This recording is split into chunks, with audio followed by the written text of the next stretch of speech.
Hello friends, स्वागत है आप सभी का। दोस्तों देखिए, जीके जीएस का अगर कोई सबसे मोस्ट इम्पोर्टेंट टॉपिक है तो वह है इंडियन ज्योग्राफी यानी भारत का भूगोल। आज मैं आपके लिए सबसे इम्पोर्टेंट इंडियन ज्योग्राफी से रिलेटेड एनसीईआरटी के टॉपिक वाइज पूरा क्वेश्चन करवाऊंगा, कंप्लीट डिटेल में मैप और फोटो के साथ में करवाऊंगा। ये आप देख सकते हैं। अगर यकीन मानिए फ्रेंड्स, अगर आप इस पूरा वीडियो को ध्यान से देख लेंगे ना तो कंप्लीट ट्रिक के साथ में करवाने वाला हूँ। और इंडियन ज्योग्राफी आपका बहुत कम समय में पूरा कंप्लीट क्विक रिवीजन होगा। एग्जाम से पहले आपको जो है पूरा कॉन्फिडेंस मिल के बाद इसको यहाँ पर लगाया, पूरा फोटो मैप के साथ में मैं पूरा कवर करूँगा। तो उस पूरे वीडियो को आप बहुत शांत जगह पर बैठ के देखिए और नोट भी करते चलिएगा। और आप लोग मन में सोच रहे सर इस क्लास का पीडीएफ फाइल दे देते तो और बेहतर हो जाता, तो मैं आगे आपको बताऊंगा कि इस क्लास का फ्री पीडीएफ फाइल इस तरीके से हम पहले सबसे पहले इंडेक्स देख लेते हैं। हम देखेंगे भारत का विस्तार, भारत के पर्वत, प्रमुख पर्वतीय दर्रे, नदियाँ, सिंधु नदी तंत्र, गंगा नदी तंत्र, ब्रह्मपुत्र, भारत की प्रायद्वीपीय भारत की नदियाँ, जलप्रपात, झीलें, प्रमुख नगर, प्रमुख बांध जो हैं, जलवायु, भारत के वन, राष्ट्रीय उद्यान जो इंपॉर्टेंट क्वेश्चन बनता है, पक्षी विहार, वन्य जीव अभ्यारण्य, भारत की मिट्टी, सिंचाई के साधन, कृषि, ऊर्जा संसाधन, उद्योग, परिवहन व्यवस्था, संचार, जनसंख्या और भारत की जनजाति। कुल मिला के पूरे 25 टॉपिक में आज आपका मैं पूरा भारत का भूगोल जो है कंप्लीट करा दूंगा, क्विक रिवीजन होगा। चलिए बिना किसी देरी के स्टार्ट करते, देखते हैं। हमारा पहला टॉपिक वेरी इंपॉर्टेंट है, भारत की स्थिति एवं विस्तार। तो पहला प्रश्न है हमारा फ्रेंड्स, भारत का क्षेत्रफल विश्व के कुल भौगोलिक क्षेत्रफल का कितना है? तो राइट आंसर हो जाएगा 2.4%। कहने का मतलब जैसे आप ये पूरा वर्ल्ड मैप देख रहे हैं, ये भारत को जो भौगोलिक क्षेत्रफल अपना जो येलो वाले में देख रहे हैं, इसका टोटल कितना परसेंट है? 2.4% है। क्लियर है। अगला क्वेश्चन है, आकार की दृष्टि से भारत का विश्व में कौन सा स्थान है? तो आकार की दृष्टि से भारत का विश्व में स्थान है 7वें नंबर पर है। देखिए एक मैं आपको ट्रिक बताता हूँ। देखिए क्षेत्रफल की दृष्टि से विश्व के सर्वाधिक बड़े जो देश हैं वो भारत 7वें नंबर पर है। तो देखिए नंबर 1 पर कौन है? रूस है, सेकंड पर कनाडा, चीन, अमेरिका, ब्राजील, ऑस्ट्रेलिया, भारत। इसके लिए मैं आपके लिए एक ट्रिक बताता हूँ। रुक चीन अब आ भारत, कई बार जो सिक्के जमाने के लिए आ जाता है, तो आपको याद रखना है रुक चीन अब आ भारत। रूस से हो जाएगा रूस, का से कनाडा, चीन से चीन, आ से अमेरिका, बा से ब्राज़ील और आ से ऑस्ट्रेलिया और भारत से अपना भारत। तो रुक चीन अब आ भारत, ये जो टोटल 7 कंट्री आपको पूरी याद हो जाएगी ट्रिक के माध्यम से। और यहाँ पर आप पूरा देख सकते हैं, पूरे मैप में मैंने यहाँ पर समझाया हुआ है आपको। ठीक है, पूरा मैप में भी देखिए रहा, चाइना, रसिया, इंडिया अपना, यहाँ पर कनाडा है, अमेरिका है, ब्राज़ील है, ये ऑस्ट्रेलिया है। पूरे मैप के साथ कब कराने वाला हूँ। अगला क्वेश्चन है, विश्व की कुल जनसंख्या का कितने प्रतिशत भारत में निवास करते हैं? यानी टोटल जो विश्व की जनसंख्या उसमें भारत की जनसंख्या 16.7% पूरे कुल विश्व की जनसंख्या में। आपको बताना चाहता हूं कि भारत जो है विश्व में जनसंख्या के हिसाब से नंबर 1 पर आ गया है, चीन को जो है पीछे छोड़कर फ्रेंड्स। तो ये भी फैक्ट याद रखिएगा। अगला क्वेश्चन है, भारत का क्षेत्रफल कितना है, यानी एरिया कितना टोटल? 32,87,263 वर्ग किलोमीटर। यानी कि ये जो अपना इंडिया है प्यारा भारत, यहाँ से पूरा कंप्लीट लेकर के और यहाँ तक कंप्लीट क्षेत्रफल कितना है भारत का? 32,87,263 वर्ग किलोमीटर। अगला क्वेश्चन देखिए, भारत की उत्तर से दक्षिण तक कितनी लंबाई है? यानी कि मैप में आपको दिखाता हूँ पहले। तो यहाँ पर देखिए उत्तर से दक्षिण, ये भारत का उत्तर वाला पॉइंट है ये, और ये दक्षिण वाला पॉइंट। यानी कि ये जो लाइन देख पा रहे हैं यहाँ से लेकर कंप्लीट यहाँ तक की कंप्लीट कितनी लंबाई है भारत की? तो यहाँ तक की टोटल लंबाई है 3214 किलोमीटर। ठीक है, तो यहाँ से आप लगा लीजिए और यहाँ तक पूरा, यहाँ तक भारत की लंबाई कितनी है? ऐसे ऐसे उत्तर से दक्षिण 3214 किलोमीटर। देखिए अब अगला क्वेश्चन क्या कह रहा है कि भारत की पूर्व से पश्चिम तक कितनी लंबाई है? तो देखिए पूर्व से पश्चिम दिखाता हूँ। तो ये है अपना पूर्वी बिंदु। ठीक है, ये पूर्वी बिंदु है और ये पश्चिमी बिंदु है। तो यानी यहाँ से पूरी यहाँ तक लंबाई कितनी है भारत की? तो वो है फ्रेंड्स कितनी है? 2933 किलोमीटर। ये क्वेश्चन एग्जाम में ना बार बार रिपीट होता है फ्रेंड्स, कई बार पूछा गया है। तो इसमें आप 5 स्टार मार्क कर लेना, इसको रट लेना, एग्जाम में डायरेक्ट प्रश्न बनता है। अब देखिए भारत की स्थल सीमा की लंबाई कितनी है? 15,200 किलोमीटर है भारत की स्थल सीमा की लंबाई। टोटल स्थलीय सीमा जो है वो भारत की 15,200 किलोमीटर है। ठीक है, नेक्स्ट क्वेश्चन देखते हैं हमारा, भारत की तट रेखा की लंबाई कितनी है? तट रेखा यानी जो समुद्र से लगे हुए राज्य हैं, ये तटीय राज्य, यहाँ से पूरा कंप्लीट आप ये जो ब्लैक वाली जो लाइन खींची हुई है ये पूरी तटीय राज्य है। तो तट रेखा की जो लंबाई भारत कितनी है? 6100 किलोमीटर है, यहाँ से लेकर पूरा ये अपना यहाँ तक। ठीक है, कितना है? 6100 किलोमीटर है। क्लियर है ना? मैप के माध्यम से ज्योग्राफी पढ़ना चाहिए, तभी जो है हमारा कॉन्सेप्ट क्लियर होता है फ्रेंड्स। नेक्स्ट क्वेश्चन है देखिए, द्वीपों सहित भारत की तट रेखा की लंबाई कितनी है? द्वीप मिला के, यानी कि जैसे ये द्वीप हमारा एक हो गया, ठीक है, यहाँ पर जो है पूरा, और ये जो कुछ द्वीप हैं ये सब मिला करके कितना है? 7,516.5 किलोमीटर है द्वीपों सहित भारत की तटरेखा की लंबाई। ठीक है, नेक्स्ट देखिए, भारत का ध्रुव दक्षिणी भाग भूमध्य रेखा से कितना दूर है? तो 876 किलोमीटर। जो भूमध्य रेखा खींची हुई है वहां से दक्षिणी भाग कितना दूर है? 876 किलोमीटर। अगला प्रश्न है, भारत में कितने राज्य समुद्र तट रेखा में हैं? देखिए टोटल 9 राज्य समुद्र तट रेखा से लगे हुए हैं। आपको मैं बताता हूँ। देखिए पहला है गुजरात यहाँ पर, दूसरा महाराष्ट्र है, तीसरा गोवा है, चौथा कर्नाटक है, पांचवा अपना केरल है, छठवां तमिलनाडु है, सातवां आंध्र प्रदेश है और आठवां है ओडिशा, नौवां है वेस्ट बंगाल। टोटल जो ये आप 9 राज्य देख पा रहे हैं समुद्र तट रेखा है। यहाँ पर आप देख सकते हैं पूरा अरबियन सी है, पूरा ये बंगाल की खाड़ी है। तो पूरे जो तट रेखा से लगे हुए राज्य कितने? 9 राज्य हैं। पूरा मैप में भी मैंने आपको यहाँ पर दिखा दिया है। तो अगर फ्रेंड्स मेरी मेहनत आपको पसंद आई तो प्लीज़ एक लाइक करके मोटिवेट करिएगा और कमेंट सेक्शन में जरूर बताइए कि आपको मेरी क्लासेस कैसी लगती है, कॉन्सेप्ट कैसा लगता है। ठीक है, तो इस पूरे वीडियो को लाइक कर दीजिएगा और कमेंट में जरूर बताइएगा। चैनल को सब्सक्राइब करके बेल आइकन जरूर प्रेस कर दीजिएगा ताकि आपको ऐसी नोटिफिकेशन मिलता रहे। भारत के किस राज्य की तटरेखा सबसे लंबी है? बहुत बार एग्जाम में क्वेश्चन पूछा गया। राइट आंसर है गुजरात। इस क्वेश्चन को आप फ्रेंड्स पता है 3 स्टार मार्क करना, हजारों बार रिपीट हुआ है। गुजरात राज्य की जो तटरेखा है ना फ्रेंड्स, ये यहाँ से यहाँ तक कंप्लीट है, सबसे लंबी तटरेखा है। और भारत के किस राज्य की तटरेखा सबसे छोटी है? तो गोवा जो है यहाँ पर देख सकते हैं, जो येलो वाला पार्ट है यहाँ पर, तो गोवा राज्य जो सबसे छोटा है फ्रेंड्स। ठीक है, उसकी तटरेखा जो है सबसे छोटी है। कौन सी अक्षांश रेखा भारत के मध्य से होकर गुजरती है? तो कर्क रेखा जो है फ्रेंड्स ये भारत के मध्य से होकर गुजरती है, यानी बीचों बीच। ये आप देख पा रहे हैं। अभी मैं आपको पूरे जो ट्रिक के माध्यम से याद कराऊंगा भारत के जो 8 राज्य से गुजरती कर्क रेखा। अगला प्रश्न देखिए, कर्क रेखा भारत के कितने राज्यों से होकर गुजरती है? टोटल 8 राज्यों से होकर गुजरती है। फ्रेंड्स अब ये 8 राज्य याद करना मुश्किल है, उसके लिए मैं आपके लिए ट्रिक लेकर आया हूँ। ये ट्रिक क्या है? मित्र पर गमछा जार। ये 8 राज्य पूरे याद हो जाएंगे। मित्र पर गमछा जार।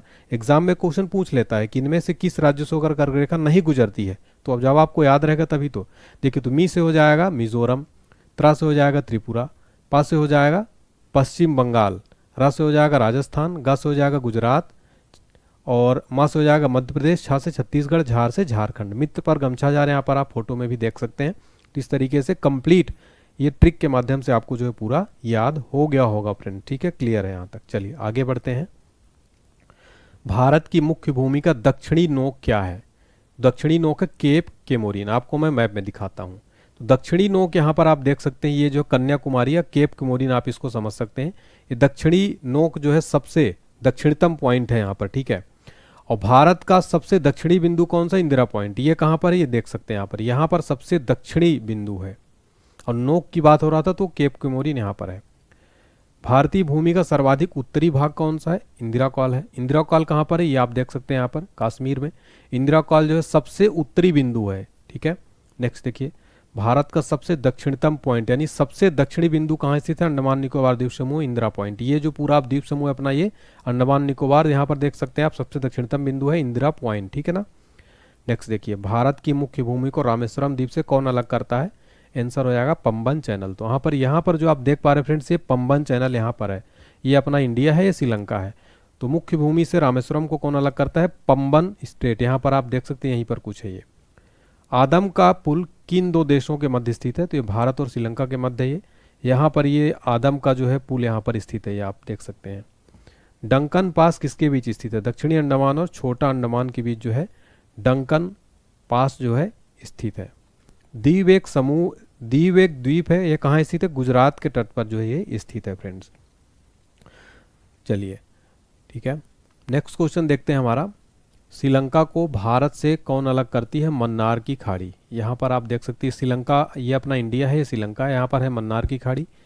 भारत को श्रीलंका से अलग करता है मन्नार की खाड़ी। जितने क्वेश्चन है ना फ्रेंड्स एग्जाम में बहुत बार रिपीट हुए हैं, इन सबको आप बहुत ध्यान से नोट करते चलिए। पीडीएफ फाइल आपको फ्री में मिल रही है, एप्लीकेशन डाउनलोड कर लीजिएगा सारे बच्चे, यहाँ से फ्री पीडीएफ फाइल मिल जाएगी आपको। भारत का कौन सा भूभाग प्राचीनतम है? प्रायद्वीपीय पठार। प्रायद्वीपीय पठार क्या है? सबसे प्राचीनतम जो है भूभाग है। भारत का पूर्वी समुद्री तट किस नाम से जाना जाता है? तो कोरोमंडल तट के नाम से जाना जाता है। आपको मैं पूरा तट दिखाता हूँ भारत का, ये देखिए। तो भारत के तटों के नाम आप देखिए, ये वाला जो पूरा तट कहलाता है, ये कोरोमंडल तट जो है पूरा अलग अलग हालांकि इसका नाम है। तो यहाँ से जो ब्लू वाली लाइन आप देख रहे हैं, यहाँ से यहाँ तक क्या है? कोरोमंडल तट है। ठीक है, और ये कहाँ पर स्थित है? ये है पूर्वी समुद्री तट है। ठीक है, इधर जो है ये वाला एरिया पूर्वी भाग कहलाता है, इधर पूर्व आता है दिशा, तो ये पूर्वी तट कोरोमंडल तट है। और भारत के पश्चिमी समुद्री तट का उत्तरी भाग किस नाम से जाना जाता है? कोंकण तट। तो यहाँ पर आप देख सकते हैं फ्रेंड्स, कोंकण तट को भी आप देखिए, ये कोंकण तट यहाँ से यहाँ तक है, ठीक है। भारत के पश्चिमी समुद्री तट का दक्षिणी भाग किस नाम से जाना जाता है? मालाबार तट। यहाँ पर आप देखिए, ये जो केरल वाला एरिया, ये मालाबार तट के नाम से यहाँ तक जाना जाता है। लक्षद्वीप समूह के द्वीपों की उत्पत्ति किस प्रकार से हुई फ्रेंड्स? प्रवाल से उत्पत्ति हुई। कैसे उत्पत्ति हुई? प्रवाल भित्ति से।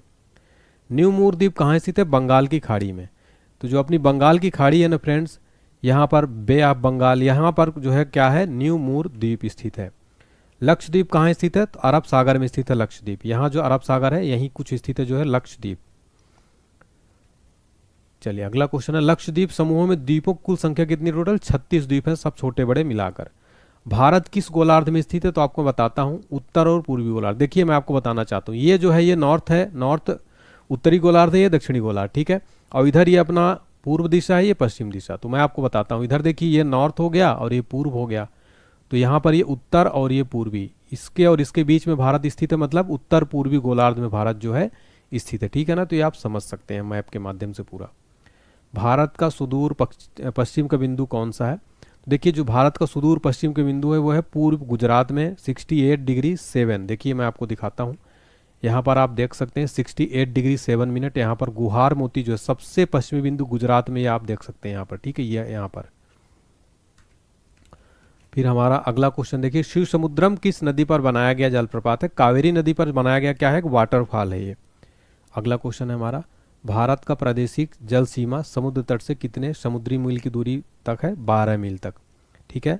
अगला प्रश्न है, 10 डिग्री चैनल किसके मध्य स्थित है? छोटा अंडमान और कार निकोबार के बीच में जो है 10 डिग्री चैनल जो है स्थित है फ्रेंड्स।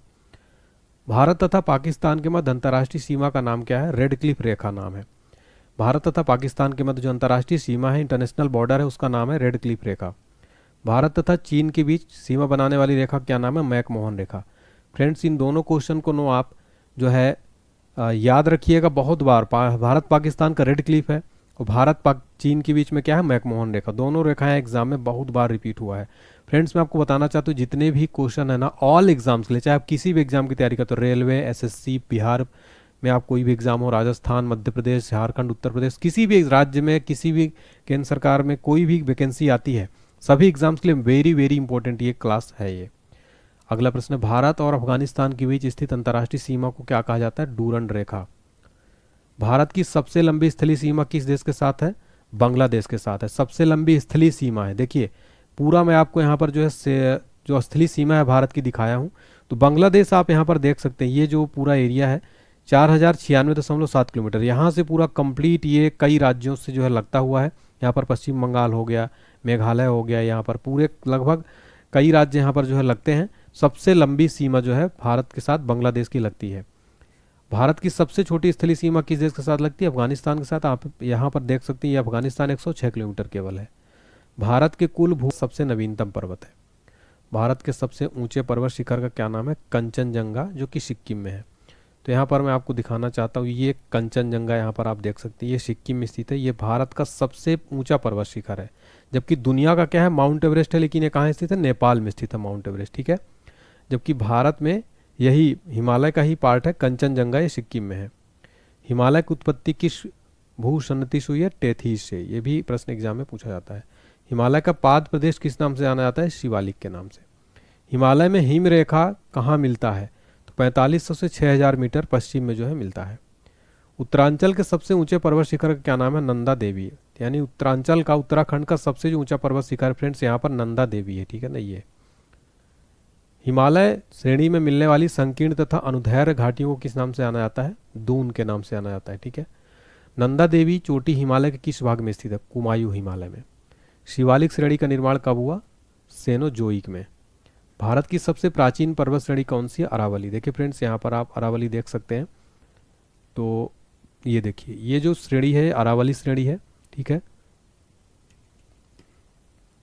को बड़े मैप में दिखाता हूँ, ये अरावली श्रेणी। ये क्या है फ्रेंड्स? भारत की जो सबसे जो है प्राचीन पर्वत श्रेणी है अरावली। और भारत में सबसे प्राचीन वलित पर्वत कौन सी माला है? अरावली ही है। अरावली पर्वत के सर्वोच्च शिखर का क्या नाम है? गुरु शिखर है। फ्रेंड्स जैसा कि मैं आपको बता रहा हूँ, यहाँ पर अरावली ये पर्वत श्रृंखला है, यहीं पर है सर्वोच्च पर्वत शिखर अरावली का, जिसका क्या नाम है? गुरु शिखर। पश्चिमी घाट क्या है? भ्रंश कगार है पश्चिमी घाट, ठीक है। किस पर्वतमाला को सह्याद्री के नाम से जाना जाता है? पश्चिमी घाट को, ठीक है। देखिए ये वाला जो वेस्टर्न घाट है, ये यहाँ से कंप्लीट पूरा यहाँ तक लगा लीजिए आप, ये क्या है? वेस्टर्न घाट है, ठीक है। पश्चिमी घाट की सबसे ऊंची चोटी का क्या नाम है? अनाईमुडी। देखिए फ्रेंड्स, मैं आपको दिखाना चाहता हूँ, पश्चिमी घाट की सबसे ऊंची चोटी है अनाईमुडी, ठीक है। ये अन्नामलाई पहाड़ी पर है, ये वाला जो पार्ट आप देख रहे हैं, ठीक है। नेक्स्ट देखिए, पूर्वी घाट का सर्वोच्च शिखर क्या नाम है? महेंद्रगिरी, ठीक है, महेंद्रगिरी। पूर्वी घाट और पश्चिमी घाट पर्वत श्रेणियों के सम्मिलन स्थल पर कौन सी पहाड़ी स्थित है? नीलगिरी की पहाड़ी। तो देखिए मैप में आपको दिखा रहा था नीलगिरी पहाड़ी, यहाँ पर आप देख सकते हैं फ्रेंड्स, ये है नीलगिरी पहाड़ी, पूर्वी और जो है पश्चिमी घाट पर्वत श्रेणियों का सम्मिलित स्थल है। भारत के सबसे दक्षिणी भाग में स्थित पहाड़ी क्या नाम है? कार्डेरम। तो कार्डेरम की पहाड़ी अगर आपको मैं दिखाऊं तो आप देख सकते हैं यहाँ पर जो है कार्डेरम की पहाड़ियाँ जो हैं, ठीक है। चलिए अगला है, कार्डारम पहाड़ी कहाँ स्थित है? केरल में स्थित है। छोटा नागपुर का पठार की सबसे ऊंची चोटी क्या नाम है? पारसनाथ।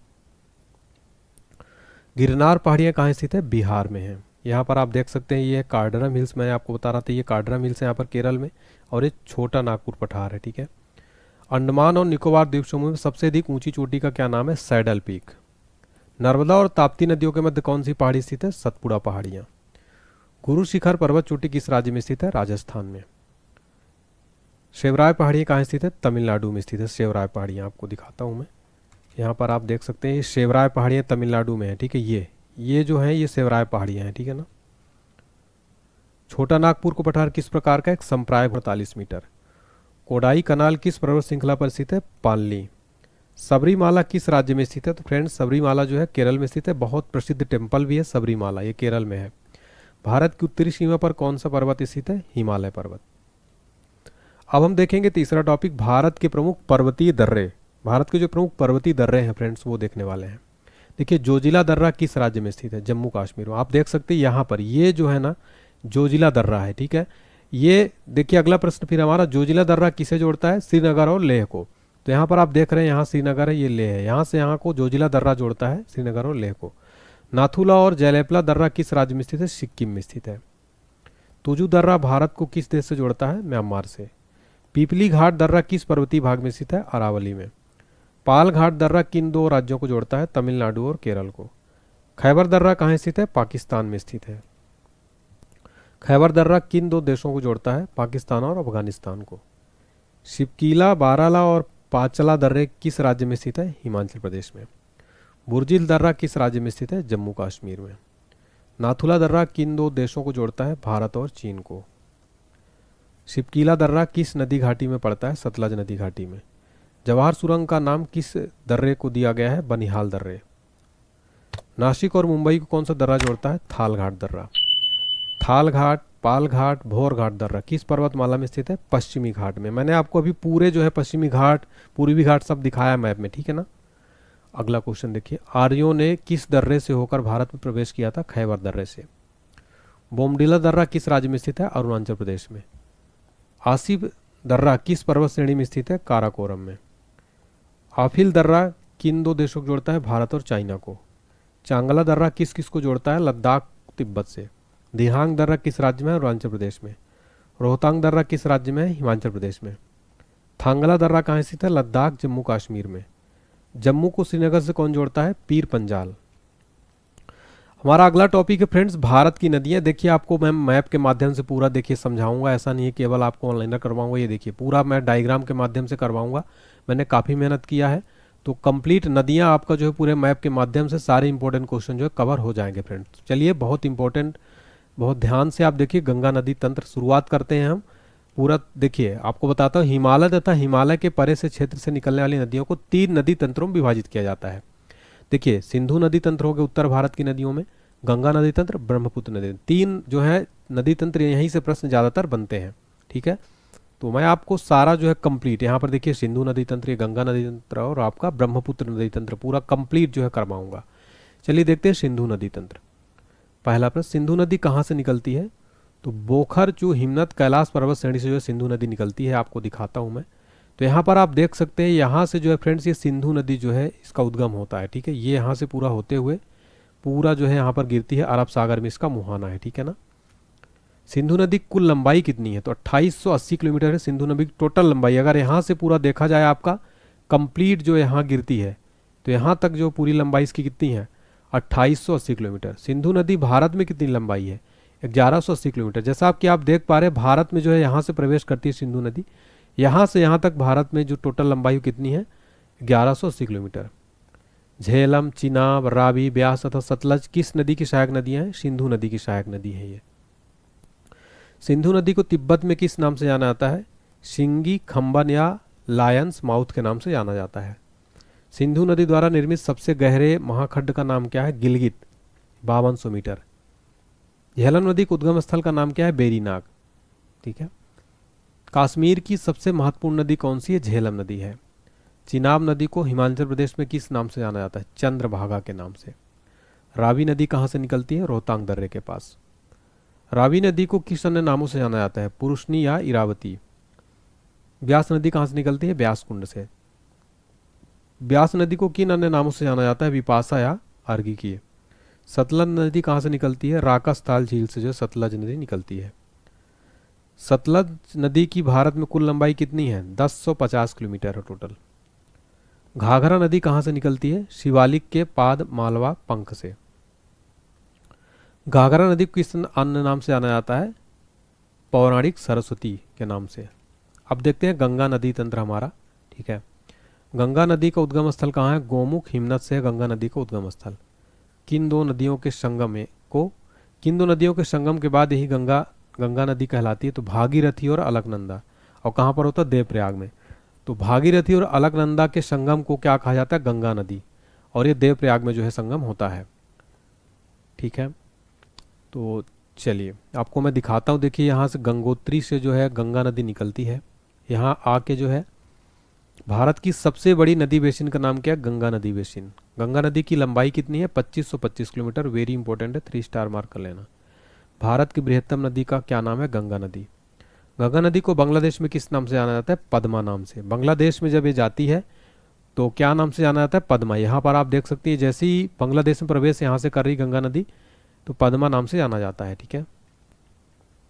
गंगा ब्रह्मपुत्र द्वारा निर्मित विश्व का सबसे बड़ा डेल्टा क्या नाम है, सुंदरबन डेल्टा नाम है। यमुना नदी कहाँ से निकलती है, यमुनोत्री हिमनद से निकलती है यमुना नदी। ठीक है। चलिए तो यहाँ पर आप देखते हैं यमुनोत्री है, यहाँ से यमुना नदी जो है निकल रही है। यमुना नदी की लंबाई कितनी है, 1375 किलोमीटर है। यमुना नदी गंगा में किस स्थान पर मिलती है, प्रयागराज में। तो फिर आप देखिए यहाँ से यमुनोत्री निकल रही है और यहाँ से जाते जाते प्रयागराज में यहाँ पर गंगा जी से जो है मिल जाती है यमुना जी। किस नदी को प्रारंभ में अरुणा नदी के नाम से जाना जाता था, कोसी नदी को। सबसे अधिक पथ परिवर्तन करने वाली नदी कौन सी है, कोसी। बंगाल का शोक किस नदी को कहते हैं, दामोदर को। अरावली पर्वत श्रृंखला किस नदी प्रणाली से विभाजित होती है, चंबल और साबरमती। किस नदी को बिहार का शोक कहा जाता है, कोसी नदी को क्या कहा जाता है, बिहार का शोक। चंबल नदी की कुल लंबाई कितनी है, 965 किलोमीटर। सारे इंपॉर्टेंट क्वेश्चन यहाँ पर देखे हमने। अब देखेंगे ब्रह्मपुत्र नदी तंत्र। पहला प्रश्न है, ब्रह्मपुत्र नदी कहाँ से निकलती है, मानसरोवर झील के पास, चीमा युंगदुंग हिमनद से। तो देखिए ये है यहाँ पर क्या है, मानसरोवर झील, और ये है चीमा युंगदुंग हिमनद से यहाँ से निकल रही है ब्रह्मपुत्र नदी। ब्रह्मपुत्र को तिब्बत में किस नाम से जाना जाता है, तिब्बत में सांगपो के नाम से जाना जाता है। ठीक है। एशिया का सबसे बड़ा नदी द्वीप माजुली किस नदी पर स्थित है, ब्रह्म द्वीप पर। यहाँ पर है माजुली द्वीप जो है बनता है यहाँ पर। ठीक है। एशिया का सबसे बड़ा नदी द्वीप। अब हम देखेंगे प्रायद्वीपीय भारत की नदियां, यानी पश्चिम की ओर बहने वाली जो नदियां हैं, यानी दक्षिण भारत की नदियां आप कह सकते हैं, प्रायद्वीपीय भारत की नदियां। नर्मदा नदी भारत के किस राज्य में बहती है, मध्य प्रदेश, गुजरात और महाराष्ट्र। नर्मदा नदी कहाँ से निकलती है, अमरकंटक पठार मध्य प्रदेश से निकलती है। नर्मदा नदी की कुल लंबाई कितनी है, 1312 किलोमीटर है। नर्मदा नदी की जिस घाटी से होकर गुजरती है उसे क्या कहते हैं, बिरभंस घाटी या रिफ्ट वैली। नर्मदा नदी कहाँ गिरती है, खंभात की खाड़ी में जो नर्मदा नदी गिरती है फ्रेंड्स। ताप्ती नदी कहाँ से निकलती है, सतपुड़ा श्रेणी से। ताप्ती नदी की कुल लंबाई कितनी है, 724 किलोमीटर। ताप्ती नदी किस घाटी से होकर गुजरती है, बिरभंस घाटी। ताप्ती नदी मुहाना कहाँ बनाती है, सूरत शहर के नीचे। शरावती नदी कहाँ से निकलती है, शिमोंग जिला कर्नाटक से। लूनी नदी किस में गिरती है, कच्छ के रन में।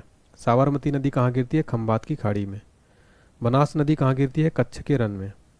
माही नदी कहाँ गिरती है, खंभात की खाड़ी में। देखिए पश्चिम की ओर बहने वाली नदियां जो है डेल्टा का निर्माण नहीं करती, ये याद रखिएगा। अब देखेंगे पूरब की ओर बहने वाली नदियां। गोदावरी नदी कहाँ से निकलती है? नासिक महाराष्ट्र से। गोदावरी नदी कहाँ गिरती है? बंगाल की खाड़ी में।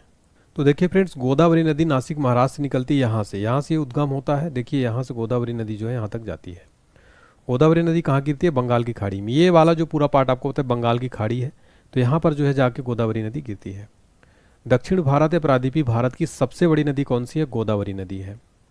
वृद्ध गंगा के नाम से किसे जाना जाता है? गोदावरी को।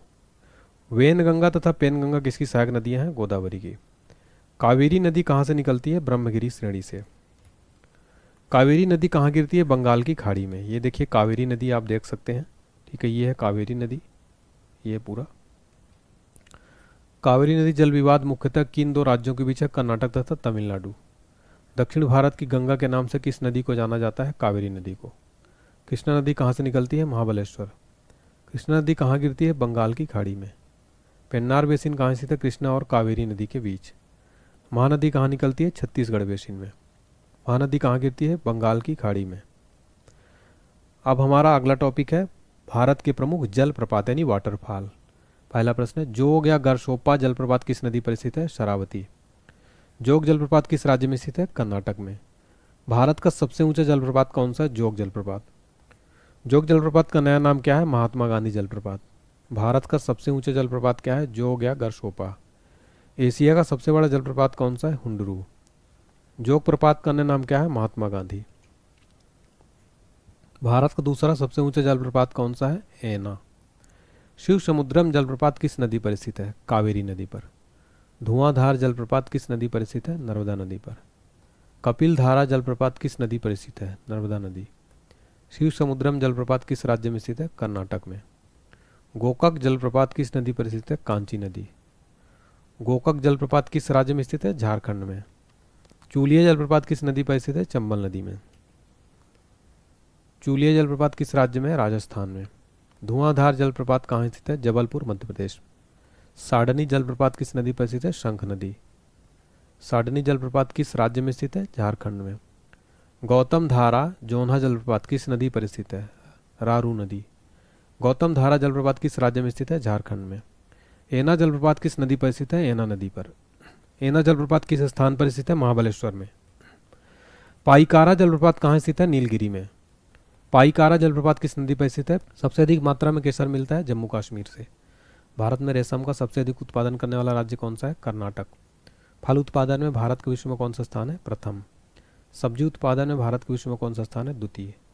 दुग्ध उत्पादन में भारत के विश्व में कौन सा स्थान है? प्रथम। भारत में दुग्ध उत्पादन में अग्रणी राज्य कौन सा? उत्तर प्रदेश। भारत में ऑपरेशन फ्लड कार्यक्रम का प्रारंभ कब हुआ? 1970 में। श्वेत क्रांति संबंधित है दुग्ध उत्पादन से। ऑपरेशन फ्लड का संबंध किससे है? दुग्ध उत्पादन से। भारत में श्वेत क्रांति का जनक किसको कहा जाता है? डॉक्टर वर्गीश कुरियन को श्वेत क्रांति का जनक कहा जाता है। एग्जाम्स के लिए इसको 3 स्टार मार्क कर लेना आप। गुलाबी क्रांति यानी पिंक रेवोल्यूशन किससे संबंधित है? झींगा उत्पादन से। गोल क्रांति यानी राउंड रेवोल्यूशन का संबंध किससे है? आलू उत्पादन से। भारत का सर्वाधिक पटसन उत्पादक राज्य है पश्चिम बंगाल। भारत में सर्वाधिक गेहूं उत्पादक राज्य है उत्तर प्रदेश। शुष्क भूमि के लिए सर्वाधिक उचित फसल कौन सी है? गन्ना है। भारत में सबसे अधिक कॉफी उत्पन्न करने वाला राज्य कौन सा है? कर्नाटक। भारत में किस खाद्य फसल का उत्पादन सबसे अधिक होता है? चावल का। किस फसल के लिए पानी की अधिकता आवश्यक है लेकिन जमाव नहीं? चाय के लिए। खरीफ की फसल काटी जाती है नवंबर के प्रारंभ में। कौन सा शहर अंगूरों की पैदावार के लिए प्रसिद्ध है? नासिक। झूम क्या है? ये कृषि का एक तरीका है झूम। किस जिले में कॉफ़ी का उत्पादन सबसे अधिक होता है? कुर्ग। ये कहाँ आता है फ्रेंड्स? कुर्ग कर्नाटक में आता है, ठीक है। कौन सा राज्य भारत के संपूर्ण रेशम उत्पादन का आधा भाग उत्पन्न करता है? कर्नाटक। भारत के कितने प्रतिशत लोग कृषि पर आश्रित है? 70%।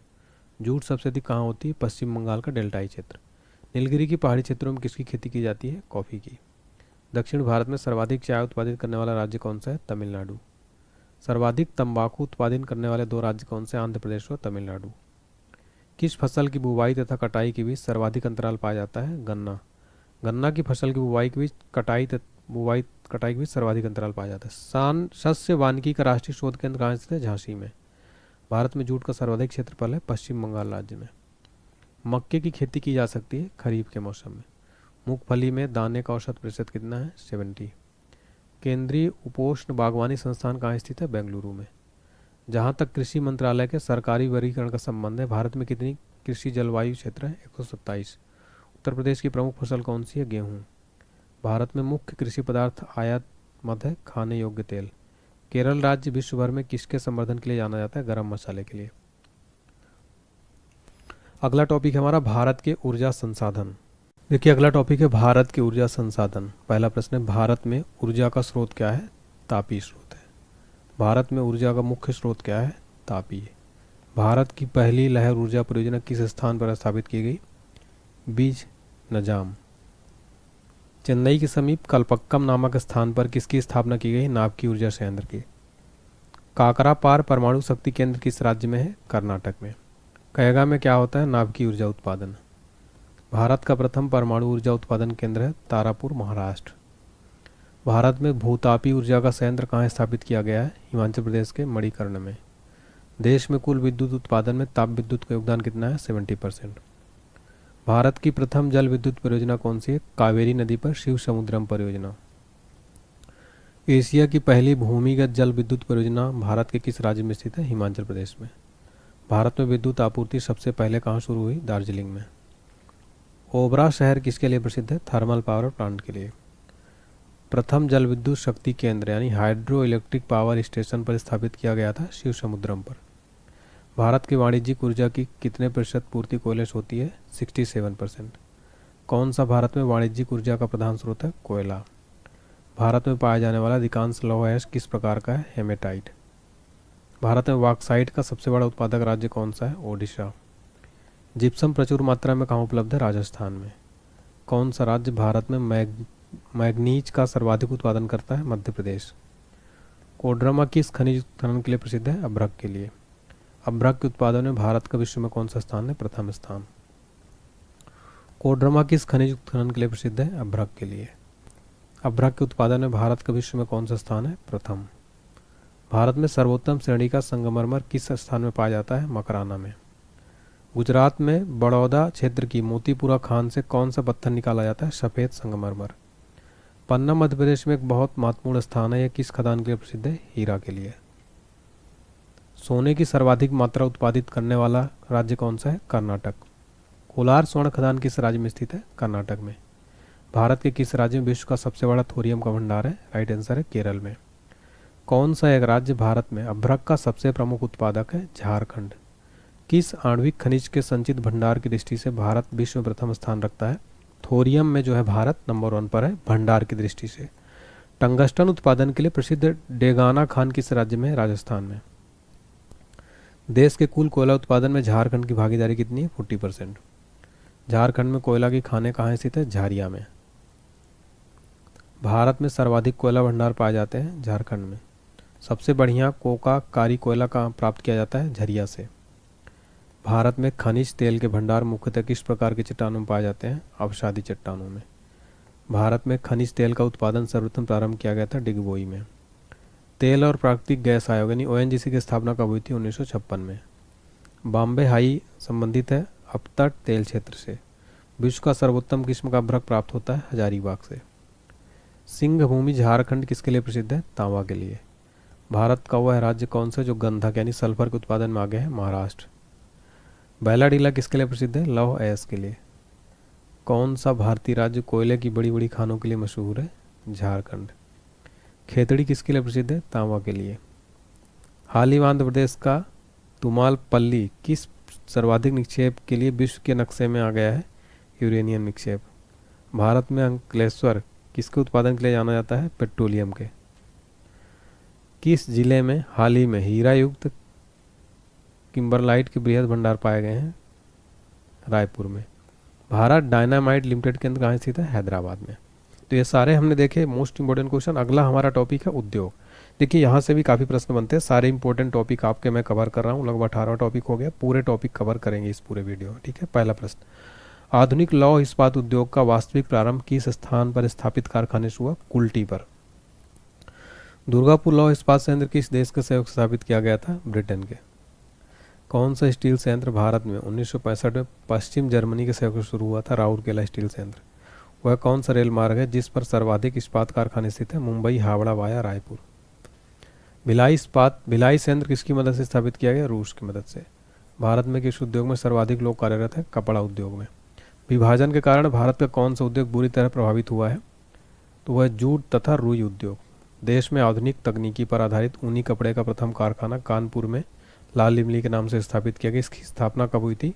1894 ईस्वी में। देश में रेशम उद्योग का सर्वाधिक स्थानीयकरण किस राज्य में हुआ? कर्नाटक में। भारत में सीमेंट उत्पादन में अग्रणी राज्य है राजस्थान। पंजाब में कौन सा स्थान हौजरी उद्योग के लिए प्रसिद्ध है? लुधियाना। भारत का सबसे महत्वपूर्ण लघु उद्योग है हथकरघा उद्योग। नेपानगर किस उद्योग के लिए माना जाता है? आबकारी कागज के लिए। इस समय भारत में सबसे बड़ा तेल शोधन कारखाना कौन सा है? बड़ौदरा। बिहार में पहले चीनी मिल कहाँ स्थापित हुई थी? मरहावरा में। कपास उद्योग जिन कच्चे माल पर आश्रित हुए हैं? हास मूलक। बिहार में तेल शोधक कारखाना कहाँ है? बरौनी में। कौन सा प्रमुख उद्योग मुरी में स्थापित है? एल्यूमिनियम उद्योग। भारत में प्रथम सूती कपड़े कारखाना कहाँ स्थापित हुआ? मुंबई में। प्रथम तेल परिष्करण संयंत्र कहाँ स्थापित किया गया? डिगबोई में। सबसे बड़ा तेल शोधक कारखाना कहाँ है? जामनगर में। टिस्को संयंत्र किसके नज़दीक स्थित है? टाटानगर। भारत में रेल के डिब्बे कहाँ बनाए जाते हैं? वाराणसी और पेरम्बूर में। वे राज्य कौन से हैं जहाँ रेल डिब्बों की बड़ी मात्रा में निर्माण होता है? पंजाब और तमिलनाडु में। उत्तर प्रदेश में दिया सलाई उद्योग का प्रमुख केंद्र कौन सा है? बरेली। झारखंड में आयरन और स्टील संयंत्र हैं? बोकारो में। भारत में रासायनिक उर्वरकों के दो बड़े उपभोक्ता कौन से हैं? पंजाब और हरियाणा। अगला टॉपिक है हमारा परिवहन व्यवस्था। चलिए देखते हैं। विश्व की विशालतम महक प्रणालियों में भारत का स्थान कौन सा है? द्वितीय। किस राज्य में राष्ट्रीय राजमार्गों का सबसे बड़ा तंत्र विद्यमान है? उत्तर प्रदेश में। भारत में प्रथम रेलवे लाइन किसके शासनकाल में बिछाई गई? लॉर्ड डलहौजी के शासनकाल में। भारतीय रेलवे की सर्वप्रथम रेलगाड़ी गवर्नर जनरल लॉर्ड डलहौजी के शासनकाल में बोरी बंदर मुंबई छत्रपति शिवाजी टर्मिनस से थाने के बीच कब चली? 16 अप्रैल 1853 को। भारत का सबसे लंबा रेलवे प्लेटफॉर्म कहाँ है? गोरखपुर में।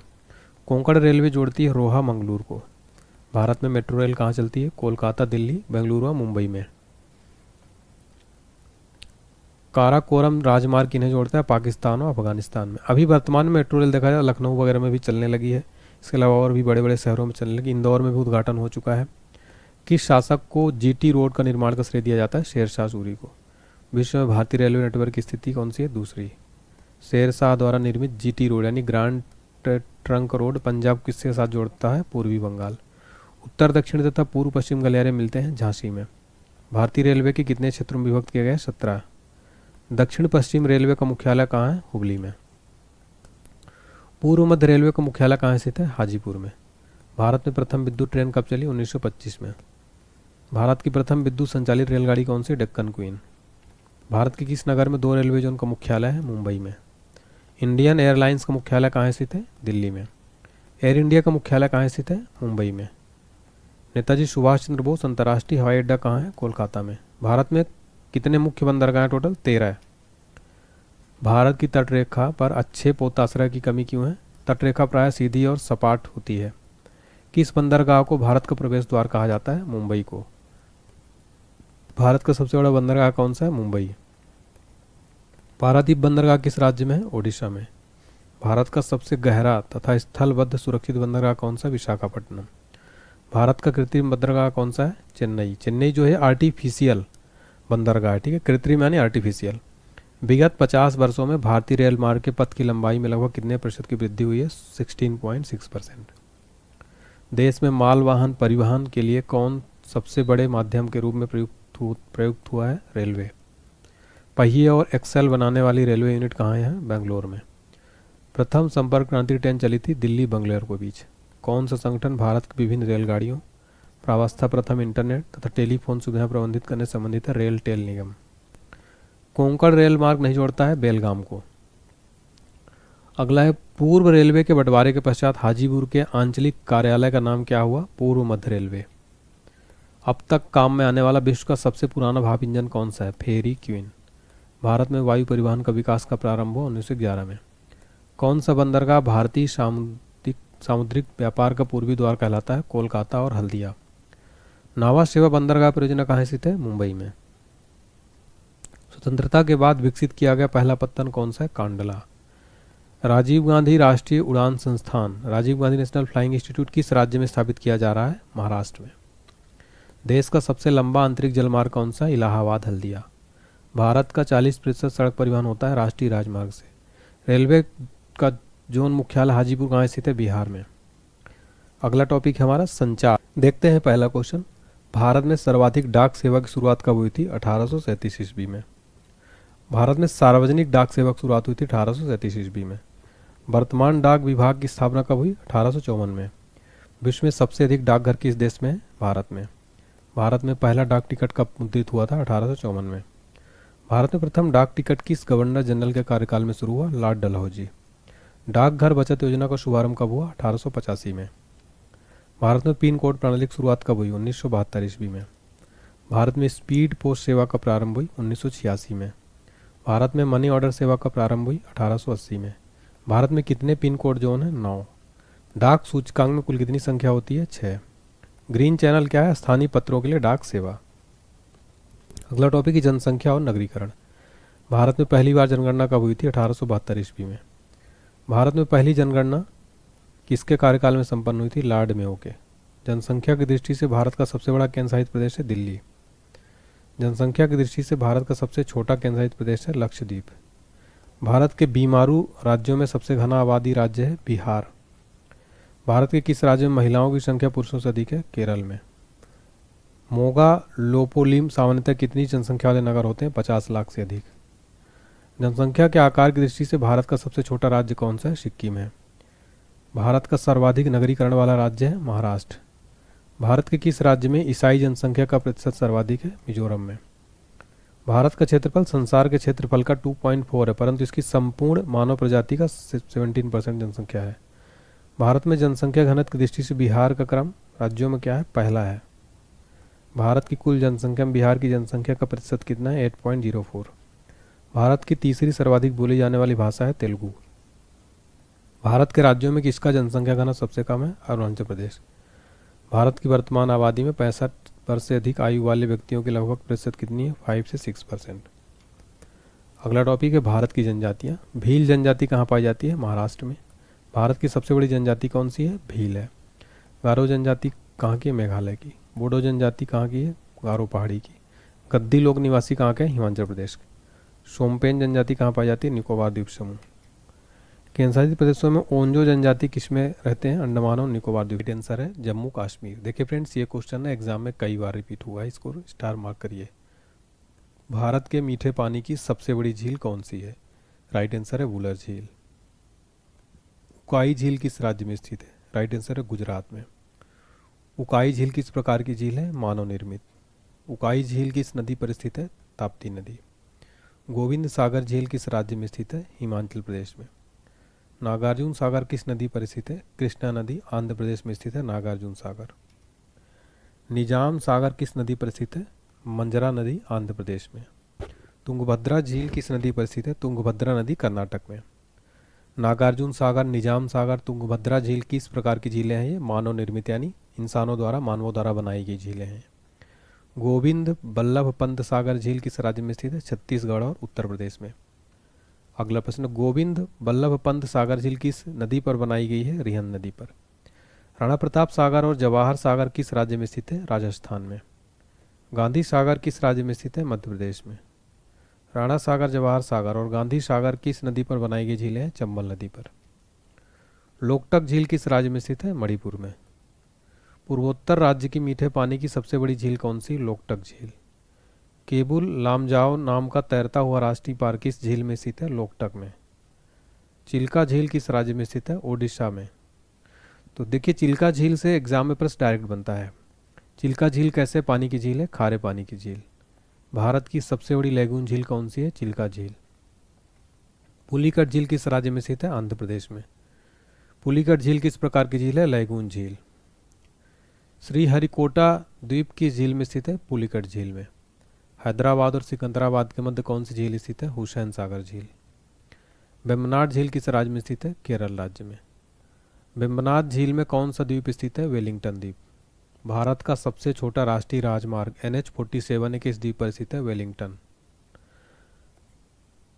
अल्टमुदी झील केरल की किस प्रकार की झील है? लैगून झील है। लोनार झील किस राज्य में स्थित है? महाराष्ट्र में। लोनार झील किस प्रकार की झील है? क्रेटर झील है। फ्रेंड्स डायरेक्ट क्वेश्चन यहाँ से बनते हैं और आप देख सकते हैं कंप्लीट मैं टॉपिक वाइज करवा रहा हूँ, तो बहुत ध्यान से इसको देखिए पूरे पेशेंस के साथ में। वीडियो थोड़ा लंबा जरूर होगा फ्रेंड्स, लेकिन यकीन मानिए कि आपका यहाँ से पूरा टॉपिक ज्योग्राफी का, इंडियन ज्योग्राफी का कंप्लीट हो जाएगा। उल्कापिंड गिरने से बनी झील कौन सी है? लोनार झील।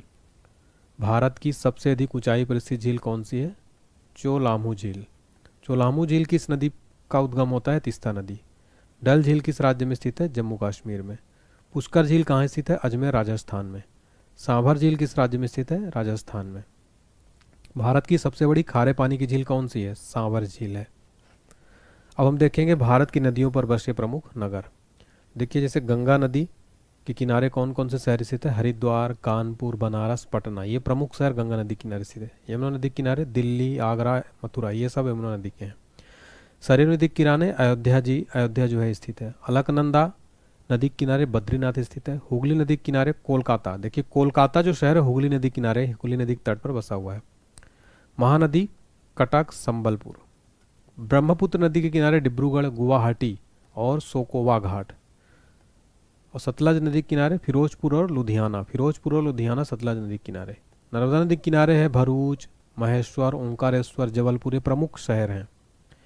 चंबल नदी के किनारे कोटा जो शहर है कोटा, ये चंबल नदी के किनारे है। झेलम नदी के किनारे श्रीनगर स्थित है।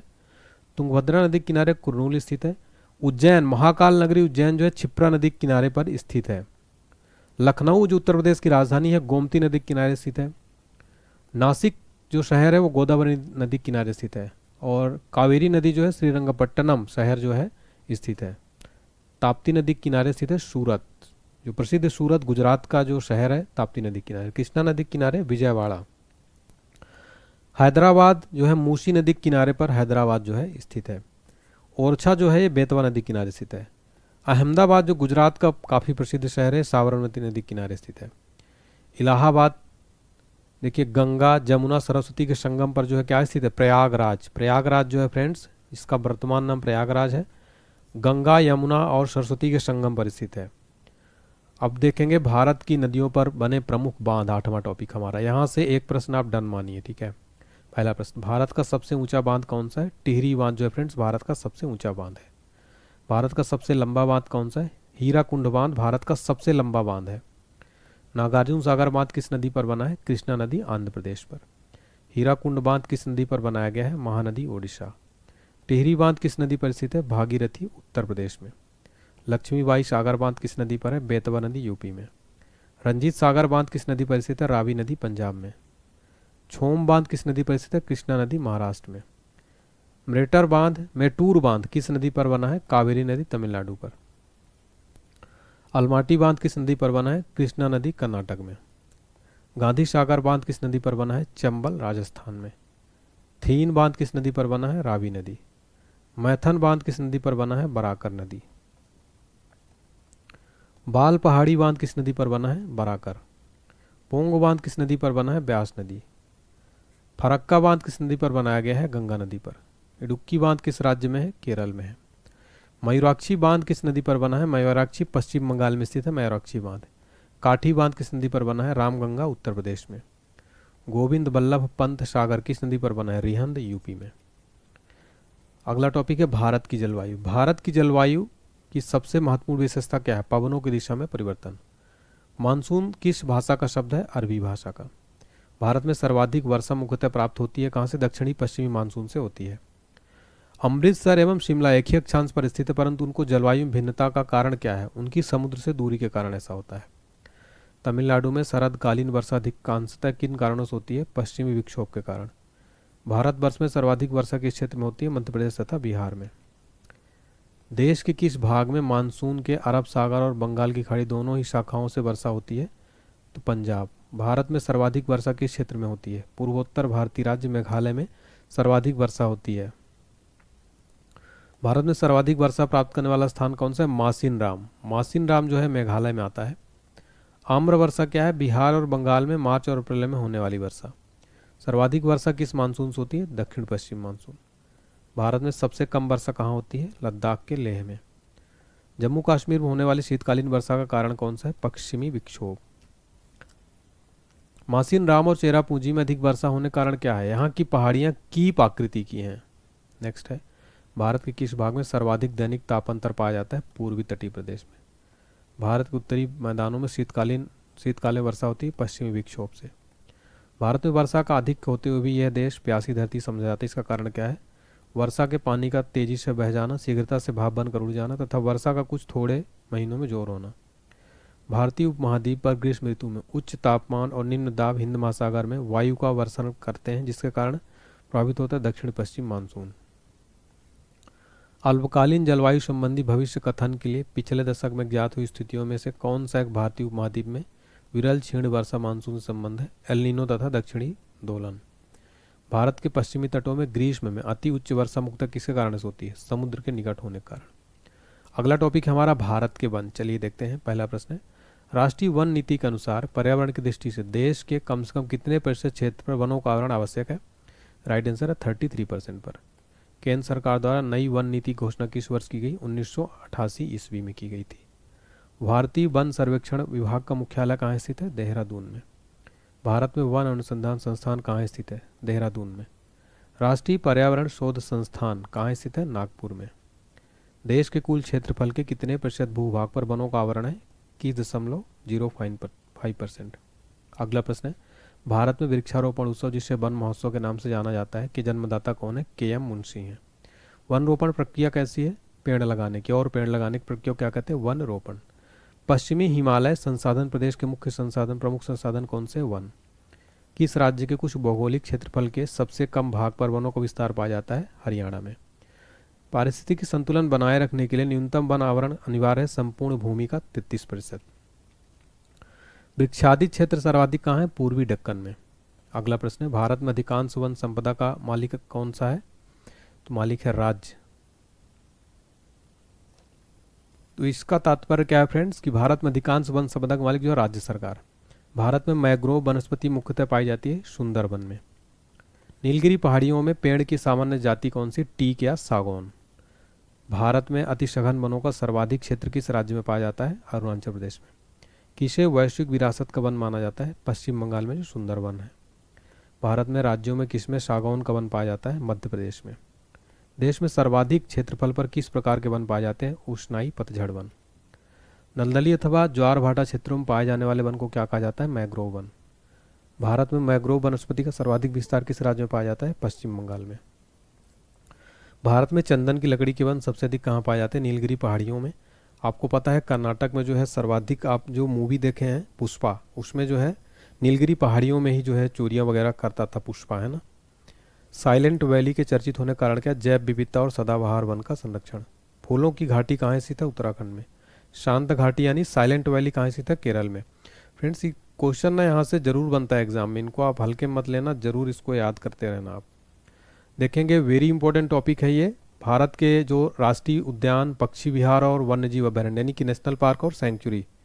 पहला प्रश्न है, अपने प्राकृतिक परिवेश में वन्य जीवन के लिए कानूनी तौर पर आरक्षित क्षेत्र कौन सा है? Biosphere reserve. वह राज्य जहां सुल्तानपुर पक्षी विहार स्थित है? हरियाणा में। दुधवा राष्ट्रीय उद्यान कहाँ स्थित है? उत्तर प्रदेश में। यहाँ से एक प्रश्न बनता है, दुधवा राष्ट्रीय उद्यान कौन सा अभ्यारण्य जंगली हाथियों के लिए प्रसिद्ध है? पेरियार। दाचीग्राम वन्यजीव अभ्यारण्य किस राज्य में स्थित है? जम्मू कश्मीर में। सारिस्का पक्षी विहार कहाँ स्थित है? राजस्थान में।